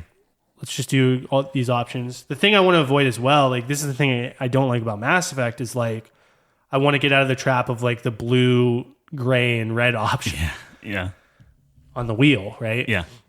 Like I think the wheel's great Yep. for its time, but I don't want the binary. I don't want the binary. I want And you more like it's complex. you don't want the, I would say customer facing. You want the user facing binary. right. Like obviously there's going to be some sort of binary because like you got to. But I don't want the red and this. blue either. No, 'Cause that- absolutely. There's no indication Yes. short of just natural, organic, how people talk to you and stuff. Yes. And it's always tough because to have that naturally evolve over time, Yeah. you don't want to be too slow, you don't want to be too fast. Right. How do people play the game? Like, Yes. very, very tough. Yeah. And you know what pet peeve of mine as well is when there's dialogue options and one of them is like the flirt option in parentheses. I hate that. Yeah. Like that just introduces so much bias. You should into know the if situation. you're flirting or not. Yeah, Yeah, exactly. like, yeah. And that's a key challenge to it as well, is like you have a little bit of text to indicate what you're going to say to the player. Yep. So it's a situation where it's like, okay, we can't have the whole dialogue option there on the thing. Or maybe you can. Maybe if you do like some games do that. Yeah. We have a box at the bottom. And that might be the way to go, because like Fallout 4, for example, had a big problem in which what the indication was on what you're going to say was not matching up. Right. So like there's like a meme where it's like one of them is hello. Yeah. And it's like you click it and it's like, hello, dickhead. Yeah. You know what I mean? I mean, maybe a way around that is instead of showing even the whole thing, you just have the type of like an adjective on your attitudes. You could say like sarcastic or happy or sad or depressed, like whatever. Sure. Yeah. And then let it organically go from there. Yeah, But it's tough because you're right. People will, what somebody's idea of sarcastic is might not be ours. And it starts getting a little, it'll resonate with certain people and be completely off for others. Right. I think the way to go is to have the entire dialogue. Like that's an old school way of doing it, right? Yeah. You have the entire dialogue option at the bottom, because if it's not voice acted, that's easy to do. Even if it was, you could still do it. Then you just click on that. Yeah. And then that way there's no misinterpreting Yeah. that. Now, there's some, like you were talking about sarcasm, there's some tone stuff that could be challenging, right? So you'd have to indicate that, but I don't know. I think it'd be really fascinating to... I don't know if it's going to be like a bonus episode or what, but I would love to just sit down and be like, okay, like this is like quote unquote day one of just like, we're going to just actually put this stuff down on like paper online or whatever. Right. And I think that'd be really cool. Yeah. But yeah. Almost there. Almost there. I'm hoping over the next couple weeks. But Joe's making some great progress with that. Yeah. That shelf. Yeah. He is. I think he has all the pieces cut perfectly, like ready to go. It's just he's going to assemble it, make sure it's all good, and then stain, lacquer, and that's awesome. Good to go. Shout out to Joe, dude. He's great. Anyways, yeah. So you had a couple other things on here. I don't know what they were. Nimbus. Oh yeah, just Wrinkle dumb stuff. The thing about numbers. Wrinkle. Yeah, Wrinkle. Wrinkle. That's what it says. Yes. What was I saying about Wrinkle? This might have been like your migraine fever dream. No, that was beforehand. Weird. And then you said games related bracket, which we've talked about in years past, but never actually it was like done. March Madness, whatever. Well, Nimbus. So I don't know. This is a dumb thought. When I was at Five Guys, and I was thinking like, I thought it was a Nimbus 3000. Apparently, it's a Nimbus 2000. Yes. Yeah. So what do I know? That's why I put Nimbus. You know nothing. Yeah, I was thinking. I think it might be the Firebolt 3000. Oh, that's Chelsea was talking about that. The Firebolt is the broom he gets in the fourth book, which is far superior to the Nimbus 2000. I just had a thought that like whenever it won't be long gone, unfortunately, but it's starting to be like turn of the millennia, and it's like, oh, it's year 3000. Right. Eventually, like the 3000 is going to be like old, and then it'll be the 4000 or 5000 or something like to designate future. Unless the world blows up. Yeah, unless the sun goes out, something like that. Yeah. The sun probably won't go out. Yeah. I think our sun's very young still. Yeah, sure. You never know. Well, there's a life cycle. Like we've observed a life cycle of the sun. Like it changes colors, I think. Sure. I don't think it changes colors. Are you sure? I think that's the temperature of certain things. Maybe. I don't know. Well, there are different suns, different colors. Maybe I'm conflating things. I thought that throughout their life it will technically change color, but it's not like it's gonna go from like a white dwarf to a right. Okay, I think I could be wrong. Maybe I don't know anything. So yeah, I could just be talking. Actually, now that I say that might be exactly what it does. I don't know. And then eventually black hole, and we all just get sucked in. Yeah, but that's a very long time from now. Yeah, but if the black hole and time travel and everything, maybe we're already in it and we just don't know. It's a loop. Yet. Yeah, I don't know. Yeah, be crazy. Anyway, that's all I was thinking about with the Nimbus one. Wrinkle is interesting. I wish I wrote more. And the ironic thing is, whenever I wrote it down, I'm like, do I need to write more? I'm like, nah, I'll remember. Yeah, I don't remember. You don't remember. No. That's brutal. I lied. I do remember. Okay. So I smiled in the mirror. Yes. I have a new wrinkle. That's what it is. Oh. Yeah. So when I smile, I have like a wrinkle right above my cheek. Yeah. And it was like this weird thing that I just noticed it. I don't know when it actually came about or whatever, but I hit it. Yeah. And now I can't not see it, and I hate it. And it's only going to get worse. Dude, you shouldn't worry about that. I know I shouldn't. I'm just like saying like getting old, not great. Yeah. Anyway. Yeah. That's it. I find myself getting old as well. Yes, as we all do. As we all do. But time moves in one direction. Like but it's weird that your body, like you'll notice new things about it. Like I'll notice, I always creak when I move this way, or the wrinkle, or I have way more gray hair now, or something like that. And like just over the course of time, it's like, oh, weird. My mouth feels different because I have like a tooth growing and weird or something. And it's just like, it's like really, you can't not think about it in that moment. And then eventually you just get used to it and then just move on. And then something else happens. Or like how much pain does my body have that I've just grown accustomed to? You know what I mean? Dude, humans' best ability, in my opinion, is the adaptability that we have. Sure. It is wild how accustomed we get to things. I mean, in every aspect of life, right? Yeah. Like, there was a point in time when we were young. You remember when you were young and you heard a swear word and you would jump? Or just get that feeling in the pit of your stomach? It's like, oh my God, I can't believe they said that. Yeah. Yep. Now it's just like we say it like it's nothing. Yeah. I think about that stuff all the time where it's like, when you're different exposed, perspectives, different, like totally. Like I remember, like my hair would stand up on end if someone said the F word, especially, dude. Yeah. You don't say that word. Oh, it's crazy.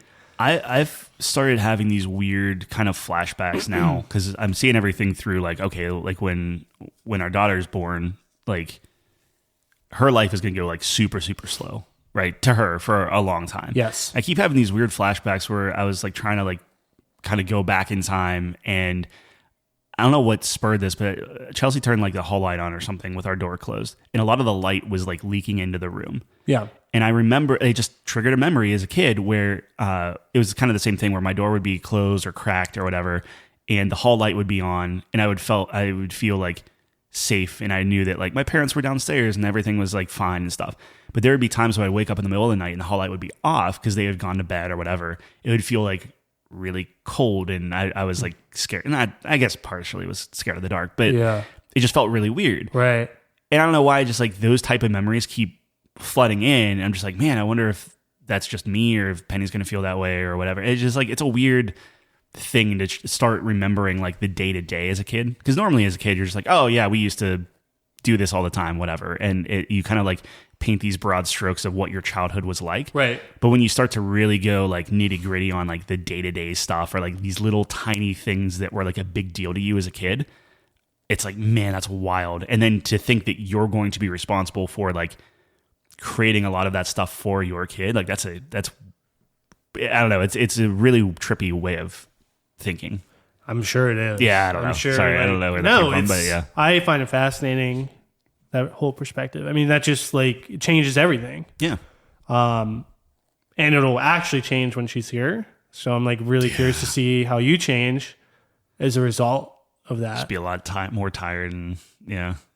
Yeah, but I think it's going to be awesome. I think it's going to be great just having that experience. And like, here's the beauty of being a father is that you went through your childhood, right? Yeah. And you know what you liked and you know what you didn't like. And now you have the opportunity to, it's like making a game. Like you played all these games. Now you have a taste for like, oh, I would do this and that. This is a great idea. Now you have that opportunity with her.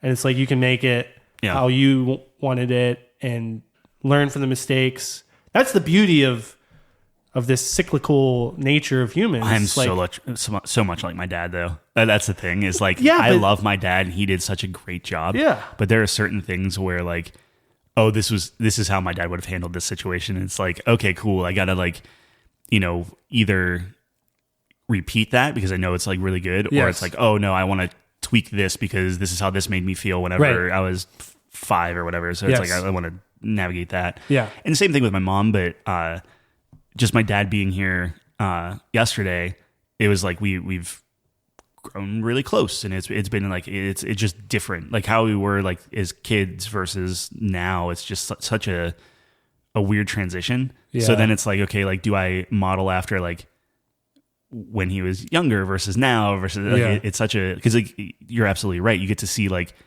your parents' whole life too, right? And how that's affected you. So it's like it's not like just it's how they affected you as a kid. It's how they affected you throughout your 35 years or whatever. Exactly. Yeah, it's crazy. Yeah.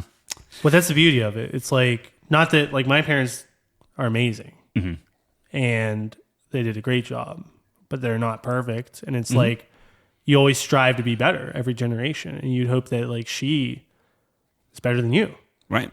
And if that happens, like that's how humanity moves forward, progresses, right? So it is kind of funny though to think like, you know, even if it's stuff like, oh, I would never spank my kid or whatever. Like I was spanked all the time because I was just bad. But it's like, okay, like if we don't spank our kid, it's like how much of that changes, like how much of who I am was based off of this action and this discipline or this whatever. And it's like that you really don't know that. Like you could go to a therapist and I'm sure they would unlock a whole bunch of stuff. Sure. But are they even right? Like who knows? Like you know, like so it's tough. Yeah. So it's just humans are complex all creatures. All that being said, it's all a crapshoot, and we'll I think you'll figure it out. Yeah, and you won't know till you're in it, man. I think a lot of that stuff's unlocked when you're in it. I mean, what do I know? John and Lindsay seem to be doing fine. I think they actually are getting some sleep too, which is nice. Wow, it is fun. It's not funny, but it's. I smile whenever I get like a little like if John likes a TikTok or whatever, but it's like 5 a.m. Oh, wow. I'm like, oh, buddy, all right. Yeah, I gotta text them. I gotta check in on them, see how they're doing. Yeah, I didn't want to like. I'm sure they're getting inundated. That's how we with, were. Like we have all these like lasagnas and things. We gotta send them and right. That's awesome, man. Yeah, I'm excited for you guys. That's a journey.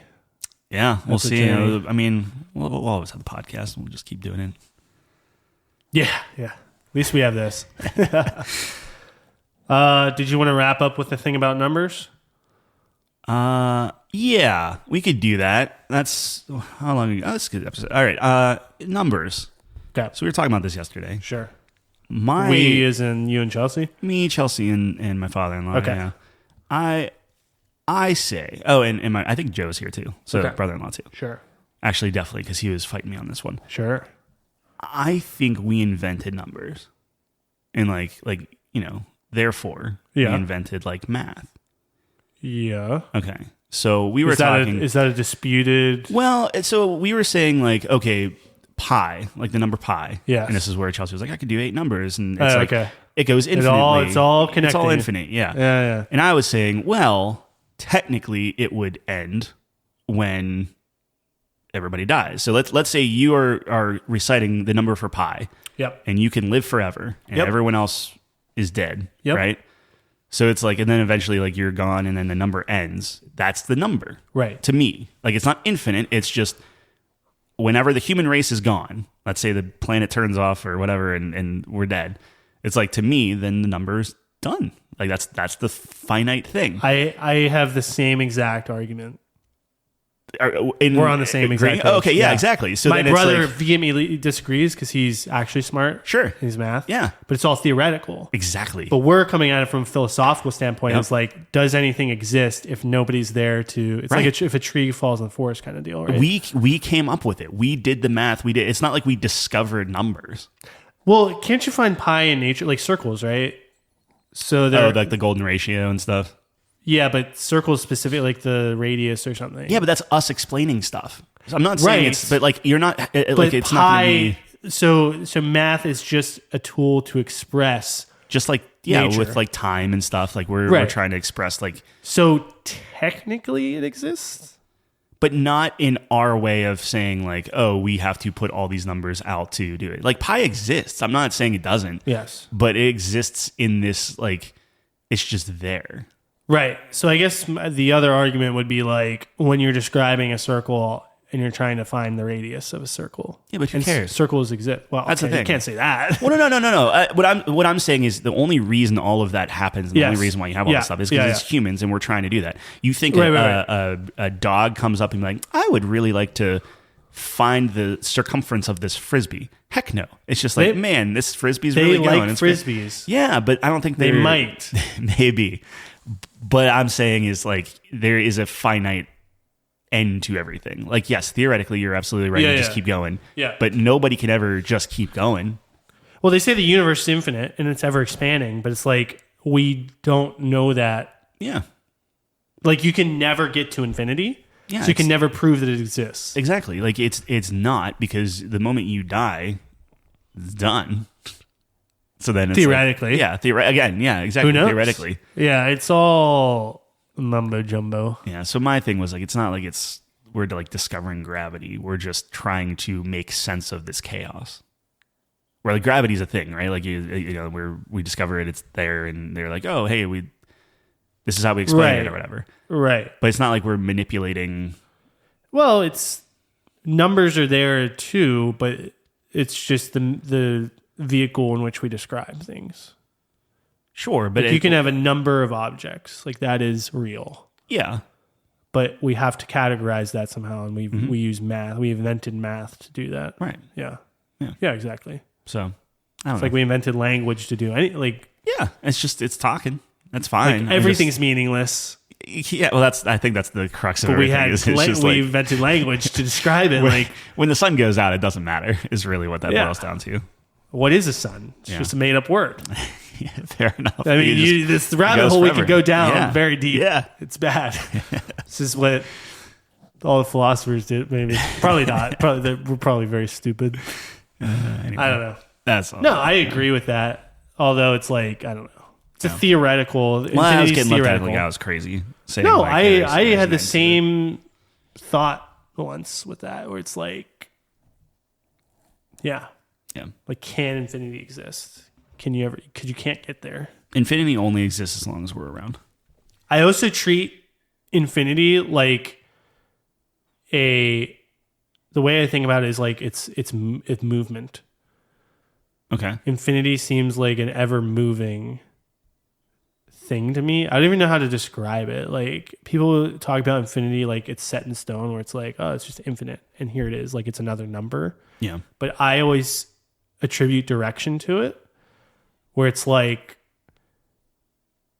we're still counting upwards, discovering new numbers, if that makes sense. Like in pi, for example, they're still figuring out pi. Like it's moving. It's still going. It's dumb thing too, where like, you know, we're in 2024, right? Yes. And it's like, okay, but why aren't we in 13 billion? You know, like why don't we have a bigger year number, right? Because it's all theoretical. So then let's say our planet dies, right? Impossible. New planet comes. Okay. And it's like a new human race or the equivalent of it or whatever. Sure. And they eventually go through all the evolutionary process of they're getting to, oh, hey, here's numbers again. Okay. And they're just going to start back at 1. It's still going to, you know what I mean? Like, it's just like, we've already had a 2024 here as far as we're considered, but then it's like you have like AD and BC and stuff. And then a different planet's going to have their own reset. What's the premise here? It just doesn't matter. Nothing matters. Infinite means it's just like it's theoretically infinite, but you're still going to start from 0. Like you're still going to start over. Like you're not taking into account infinite. We never do. So we just say, oh, there's infinite, but we're still starting at Well, I don't think we can comprehend infinity. I think it's impossible. We can put our money where our mouths are and say, oh, you really think the Big Bang happened 13 billion years ago or whatever like that? Like, cool. Then it's the year 13,900,000,000 blah blah blah blah blah blah blah. I mean, at that point, it's just inconvenient. Yeah, but that's what terrible. I want. That's what I want. Come up with a new thing. Nah, I'm not with you on that. When you're Flooble, man, you can do that. I will. Okay. I will. That'll be in the top 10. I'll get everyone to realize it's only a couple thousand years old. So it's like, hey, look. Yikes. Dude, 5,024, super easy. That's easy. That would be easy. Yeah. I would be so egotistical that it would be 1. Just starting when you're Flooble. Yeah. Yeah. Like AF after Flooble. You know? I wouldn't even do AF. I would do just like MF. Like either like or like your initials or something, or just be like like ZZ or something. Yeah, just like yeah. I am the end. Like it's it. Omega. Yeah. That 1. Be good. Yeah. Or do like an emoji. No. Do you know how many like systems would have to like read like that would be the huge power play. Yeah. Because everyone that is doing like drop down menus and time stamps and different things like that, They only have numbers, Yeah. right? And it's the number Which keeps going. emoji though? Which emoji? Oh, I don't know. Yeah, that'd be tough. Whatever our top 5s are, whenever we We're eventually gonna do this. that, right? We're Yeah. gonna do top 5 emojis. Yeah. That'll be fun. Yeah. That'll be a good one. But that would be hilarious. You would force the world No, to it's a troll. to It's a add, big troll. Yeah, add emojis. Yeah, I don't know if I'd go that route, but I'd make some changes. Nobody should wield that power. Dune was actually a great... Dude? Yeah. Yeah. Like a couple episodes ago, I was talking about when I was Flubel, I'd be a terrible person. It's like anyone who says otherwise is lying through their teeth. Like nobody can wield that power. 100%. And I think Dune illustrated that well because I was uneasy the whole time. Yep. Where these people are worshiping you. It's like, I don't like that. No man should be worshipped. No. And that's actually why I hate our culture of stardom and stuff. Where it's like, I just like have this memory of like, there was this person showing me, or I was watching a video of this person going to a Adele concert, I think, or something. And she's weeping. She's literally crying. Yeah.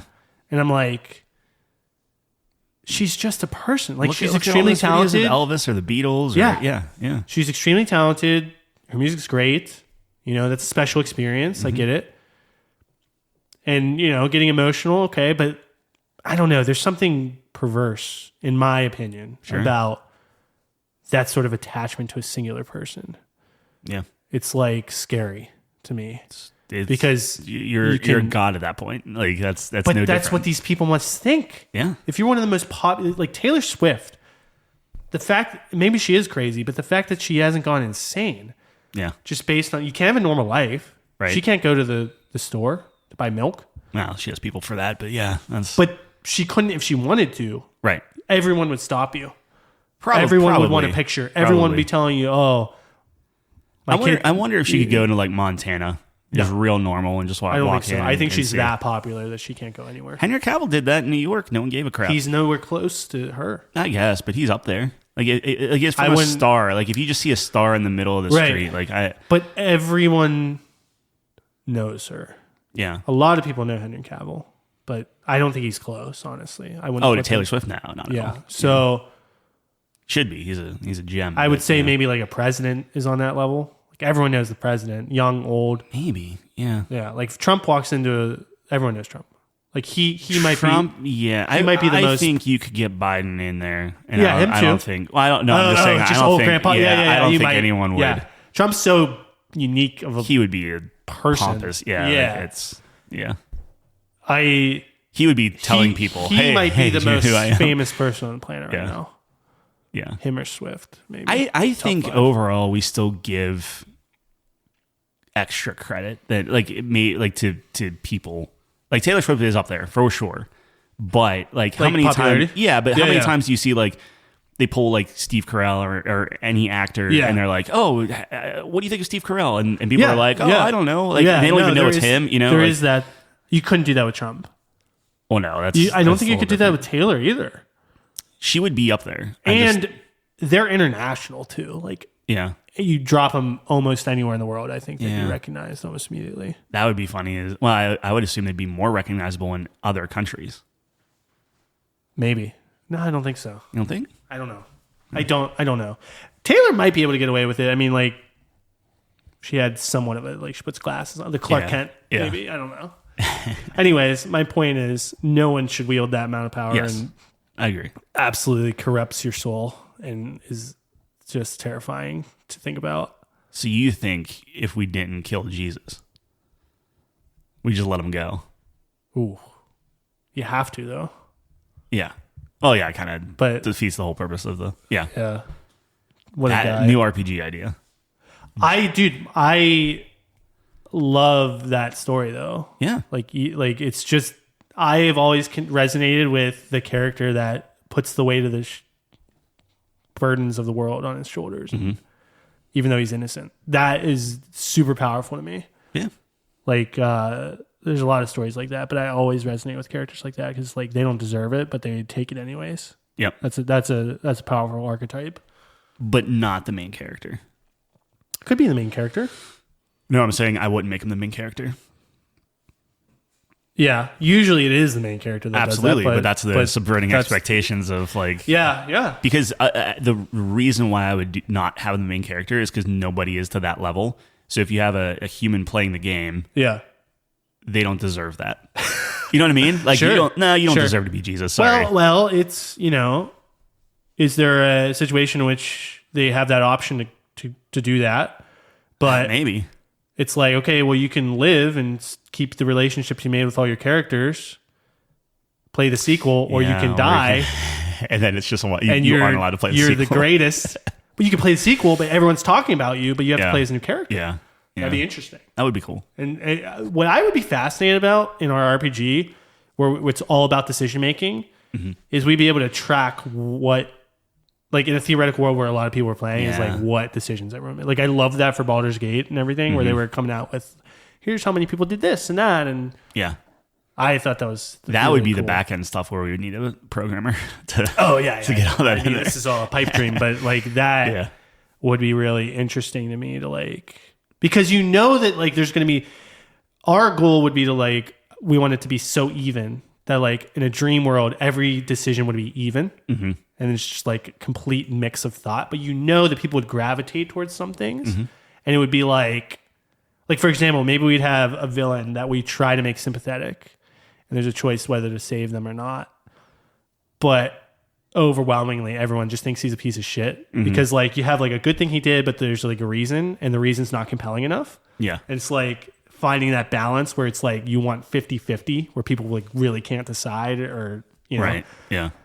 but there will be moments I would suspect where it's like, oh, it's like 95, because like people think that this is irredeemable. You know what I mean? That'd be fascinating to me. It'd be a good social experiment. We got to come up with a cool working title name too. Not to put you on the spot. I was trying to. I was going to say quick. Dragon's Dogma, but that's taken, I think. That's a good name. Project Flooble. Project Flooble would be great. I mean, we'd have Flooble in there for sure. Yeah. Oh my gosh, yeah. That would be just... He's the big bad guy, right? Like that's one of. I think. I mean, I always like the machine, the government. I mean, we talked about the one idea we had with the main. I sent you this the other day. The main character. So in fantasy, I was actually thinking about the reason I came to this conclusion or thought or idea or whatever, and it might not even be unique, but like I was playing Final Fantasy, of course, and like you can revive people, like there's Phoenix Downs, like you can heal people, and I'm like, well, like in the story beats and stuff, it's like if a character, like in the original remake, like Jessie dies, spoiler, right? So you should be able to give her a Phoenix Down. So I'm like, see, like when it comes to story beat stuff, it doesn't jive. That's my list of like remember the 2001 or whatever, that list of like RPG tropes that every RPG has to have. One of the rules, I forget what number it was, but it was, mommy, why can't they use Phoenix Down on Ares? So I was like, okay, what if the game was like, it's your typical fantasy world, you have the magic and all the components, except there's no healing, except for the main character. You're the only person in the world that can heal, revive people. And it just becomes this moral dilemma where it's like, who do you revive? Everyone's vying for your powers, and it's like this. You were kind of saying, I like your thought of it, where it's like you actually kind of realize how important this is, and keeping it hidden. So there's this balance of like, I can heal this sick person, but there's so many people around, it's not worth it. Because I don't want people to know, right? Conundrum. Well, not really. That guy puts on a cape and flies. That's fair. Yeah. Superman's not subtle. Batman's subtle. Yeah. Batman's subtle. He's not good. No, he's not. You would have to do something to make it a little bit more edgy or compelling. Is like when they heal something, there's like a giant beam of light that shoots from the heavens or something. That like everybody sees it, but then nobody knows what it is. Sure. And then it's just like, you can do this, but I don't know. Your target is like I kind of like the idea of it starts out, you're just healing people, and it's this like lighthearted, good story. And you're like, oh, I'm just a healer. And then just word of mouth spreads. Yeah, it just progressively goes. And then it just gets dark. Like you just add these drops of... Yeah. Oh, the government gets involved. The Flooble hears. Well, word. that's the thing is have a character that like does that, or you come up against this thing where it's like, oh, this person just saved the dog or whatever. That's like but then like it does this thing where like now they hone in on you, and now it's like, oh crap, you have to like hide them. I wouldn't try to do something. I wouldn't want it to be so sudden. I'd like it to be. I mean, my original thought was like just throughout the game, it just gets more and more. Like people hear more and more and more. Yep. And then it's like, I think you can do a thing where it's like people are trying to use you. It's like that moment where you heal someone because like at first you just want to heal everyone, I would assume. And then this person's actually a horrible person, just kills a bunch of people or something, or does something crazy. Yeah. And then you blame yourself. Like, I think the moral quandary there is interesting. And then people are trying to use you. You don't know who to trust. You don't trust anything. Like that's a spiral. Yeah. I think that would be fascinating. Like just to have a cleric that doesn't want to be a part. You don't want to heal anyone, yeah. And it's just like, and then like there has to be some plot where you can make a difference to save, and it's like I just think it'd be interesting. Yeah, yeah. I think it's put it on the list, and that's gonna be we're gonna have to really rein ourselves in and figure out like what's the. Well, this is my favorite part where anything's possible. Well, yeah, you put it all on the board, and then we'll start drawing lines and figure it out. Yeah, that'll be good. Anyways, well, cool. Did you have anything else? No, I think we got through everything. Yeah, I was expecting to end with Final Fantasy, but we kind of like front-loaded that a little sorry. bit. No, it's fine. It's good. Couldn't help myself. I think a lot of it's going to be the review that we have. I will do a concerted effort like every night this week to I'll get through it, and not get through it as in like it's a slog. Like if I really am not connecting, eventually I'll just be like, look, I'm good. I did what I wanted to do for it. But I also haven't. If you want to knock it back too, we don't have to do it next week. We'll see. I really can't wait to talk to Kyle about it though. I want to see what Dragon's Dogma gets. And if Dragon Dogma, like if everyone's saying like this is the second coming and this is a 10 out of 10 game and everything like that might be enough for me to be like, all right, well, let's see what's going on here. I'm excited for it. Yeah. I want to see, but it's got a lot of things I like about. I love character creation. Like an 85, 88, something like that. People are so excited for. I don't know. I don't get it. It doesn't look great. No. I did like some of the things that they were talking about though with it, with all the characters. Yeah, but as they were talking, what they were showing on the screen, like I was watching what's his face from John Wick, given like here's what this is. Yeah. I'm like, dude, this does not like it. Like there are some cool animation things with like fighting and stuff. Yeah. But like as he's talking, and then you have like this kind of like really, especially compared to Final Fantasy, like these flat animation characters and stuff that look like they're ripped right out of like Starfield or something. Yeah, maybe not that bad, but it's just like, man, I don't know what people are seeing in this thing. I'd love to be converted though. I'd love to as well. Yeah. I just want to be part of the team. Yeah. It's just like, I mean, oh, you are one of the Arisen and you have to do that. It's like that whole intro. Like that's the one good thing that Final Fantasy has is just like it bucks a lot of that. Yeah. But I'm so tired of being like, you're one of the chosen. You're the person that it's a cool premise. Sure. Like the Dragon Dogma premise of like this dragon stole your heart and now you got to get it back for your lineage or whatever. Like it's neat. Yes. But it's also very like high fantasy. Just like, yeah, all right. There's been a lot of high fantasy. Yeah.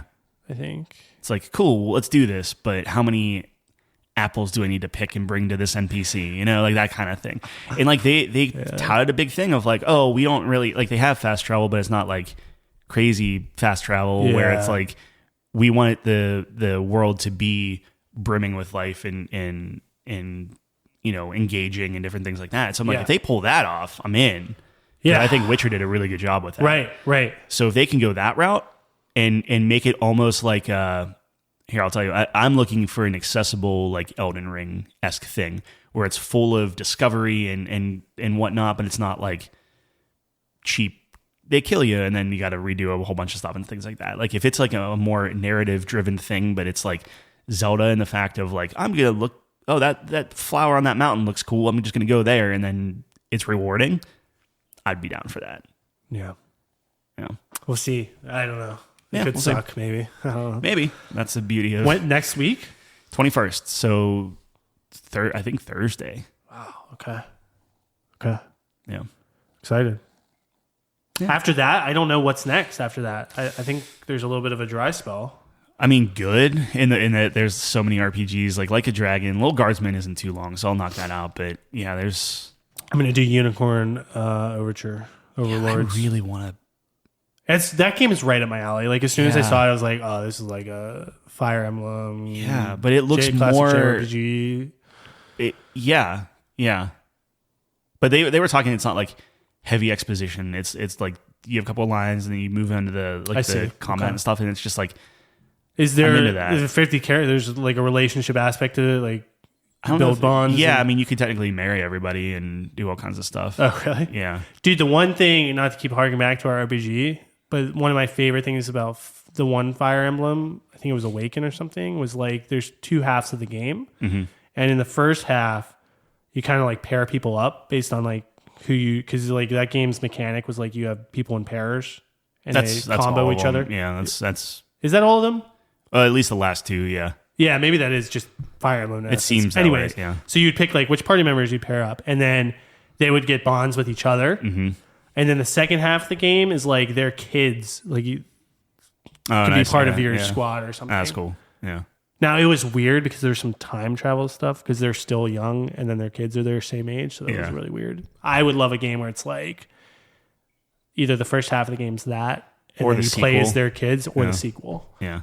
And then you play as like that's always tough to pull off. Like Mortal Kombat tried it, Tekken tried it. Like like it's where it's like, oh, that's the kids now. It's a new generation. It's like, but that's the beauty of it. Like we have so many examples about how it's terrible. Yeah, and I think it's because you try to make them like their parents, and it's like, no, you gotta do something. Two different. halves of a whole. It's a way to bring a new character in that's pulling traits from two other people, and like how does that I just think it's interesting where it's like.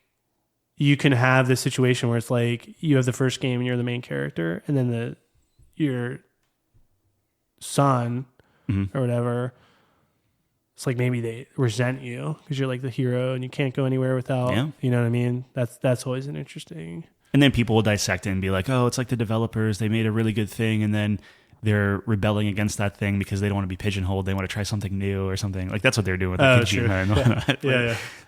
It's more of it if we could get to, sure. Like, hey, I'd love people to say that about us. That would be a great place to be. Say anything let's about get some us. ideas down and then learn coding. I don't know. But I'll be right. It's all just a fun exercise for me. It's creativity. Yeah. We'll get there. Yep. All right. Well, cool. That's all we had. Yep. If you made it this far, we appreciate it. Check us out, couchcompany.games. Should be up and running. If not, www.couchcompany.games. It should be up. Tyler put a lot of effort into transitioning over to the new site, so that's really exciting. So shout out to Tyler. Appreciate you. And we will see you same time, same place. Thanks for joining us on the couch. Peace.